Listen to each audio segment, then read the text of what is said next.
Kevin. Bonjour Thierry. Ça va? Ça va et toi? Comment s'est passée cette journée de repos alors? Très bien. Très bien. Ça a permis de se ressourcer un petit peu avant de te retrouver aujourd'hui ici. Je vais te présenter une carrosserie, une amie à moi. C'est une carrosserie qui est un tout petit peu plus grande que la tienne, mais dans la structure, c'est la même chose que toi. Okay. Et je voulais te montrer comment faire fonctionner une carrosserie dans un métier que tu ne connais pas, pour essayer aussi de te donner d'autres idées, d'autres inspirations pour le développement de ton business à venir. D'accord? Ok, ça marche. On y va. L'immersion dans une autre carrosserie avec Thierry, forcément que ça m'intéresse. Moi, la carrosserie, c'est pas du tout mon domaine de base. Donc voir comment une carrosserie fonctionne réellement, tourne bien, les petits trucs et astuces qui font qu'on gagne du temps et on n'en perd pas, forcément, c'est toujours bénéfique. Ça va, Catherine? Enchanté, Kevin. Ça va, Nicolas? Bonjour. Enchanté, Kevin. Nicolas va nous montrer un petit peu son organisation dans son garage, puisque chef d'atelier, il a toujours la maîtrise de son garage et de ses collaborateurs. Tandis que Catherine doit repartir dans son bureau, c'est Nicolas, son chef d'atelier, qui fait visiter la carrosserie à Thierry et Kevin. Ici, ça fonctionne avec 2 postes par compagnon. D'accord. Ah, c'est-à-dire qu'un collaborateur, il a 2 postes de travail. Il a 2 places.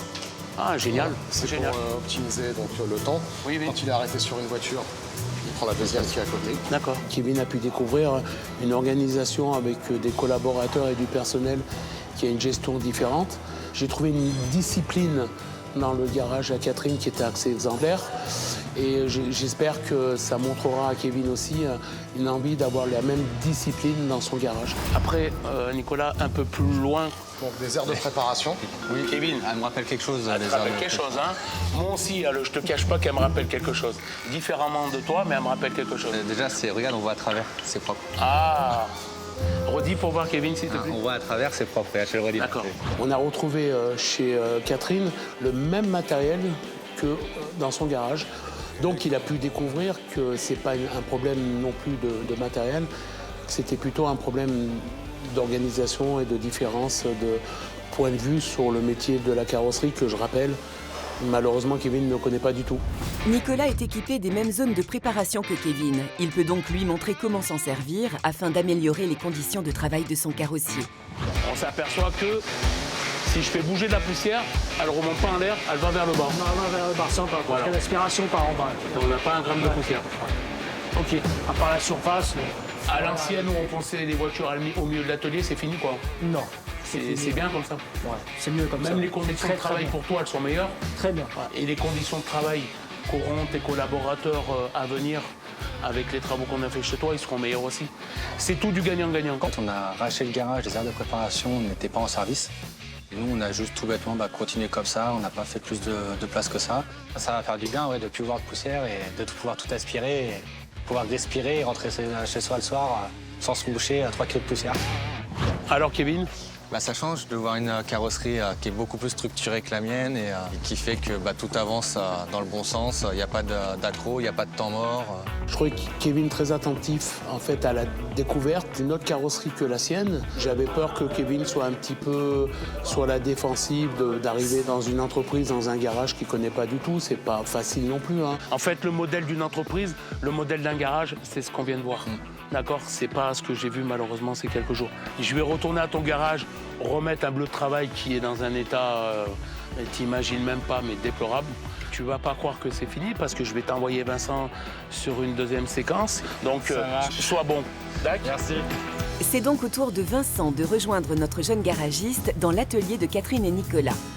Pendant que les copains sont en train encore de pulvériser ce qui reste de ta carrosserie, de ton garage, j'ai l'habitude de prendre le premier concerné et lui demander de faire un travail mécanique, non pas pour voir tes compétences, mais pour voir qui tu es à travers ton métier. Alors le fait de bricoler une voiture avec Vincent, ça ne m'intimide pas du tout. Peu importe qui j'ai en face de moi, peu importe la voiture, la mécanique, j'ai toujours été à l'aise. C'est la voiture de ton frère? C'est ça. Pourquoi il a acheté une conduite à droite? Ça coûte moins cher, chef. Ah, ça coûte moins cher? Bah oui.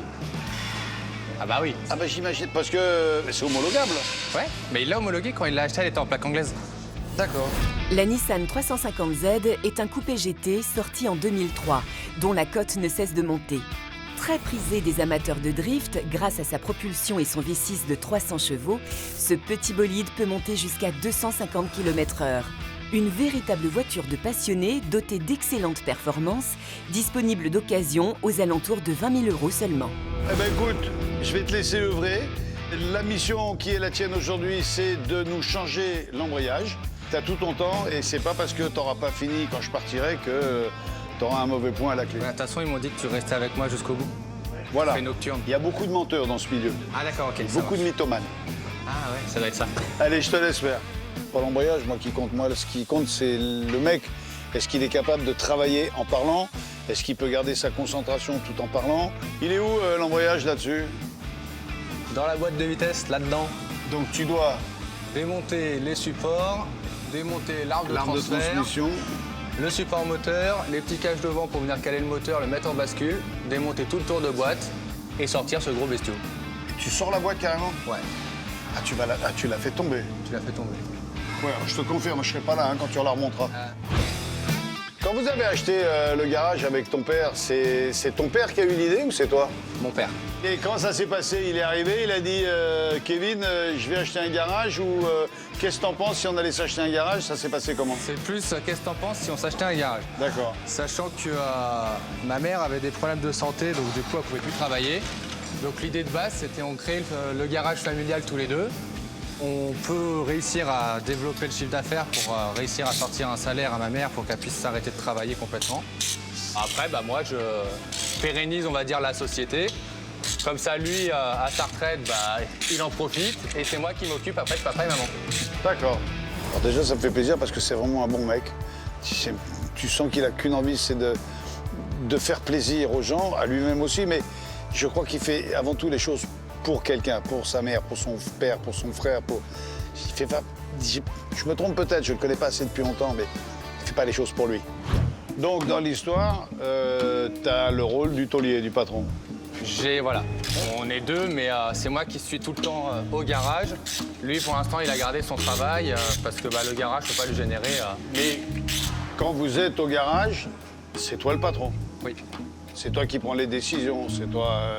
Ou tu les prends toujours On en... les prend toujours en se concertant. D'accord. Il aimerait que je prenne tout seul, sauf que... C'est là où je veux en venir. Sauf C'est- que le garage, on l'a acheté à deux. Pas que mes sous dedans. Donc il est hors de question que ce soit moi qui choisisse tout. Il a son mot à dire et du coup... Admettons, il arrive, il te dit hey, tu sais quoi, plutôt que de me racheter la part, Ouais. on imagine c'est l'héritage. Je veux que tu sois le taulier. Je suis pas sûr que j'accepte. J'ai toujours tout réussi tout seul. Lui, pareil. Mais là, vous êtes tous les deux et ça réussit pas. Si. C'est compliqué. Moi, j'appelle pas ça une réussite pour l'instant. J'appelle ça de l'ambition, j'appelle ça Alors. de la passion, j'appelle ça du courage, j'appelle ça plein de choses. Mais quand on regarde les chiffres, on peut pas dire que pour l'instant ce soit une réussite, votre garage. On peut aussi se dire que indirectement, il cherche des petites excuses pour ne pas franchir le pas.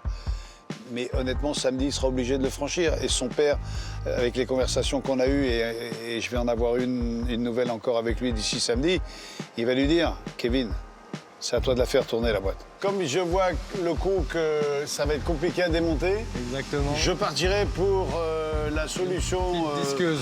de la dixeuse. Ouais. Hein Alors, ça va aller vite, n'ayez pas peur. Ouvrez grand la bouche.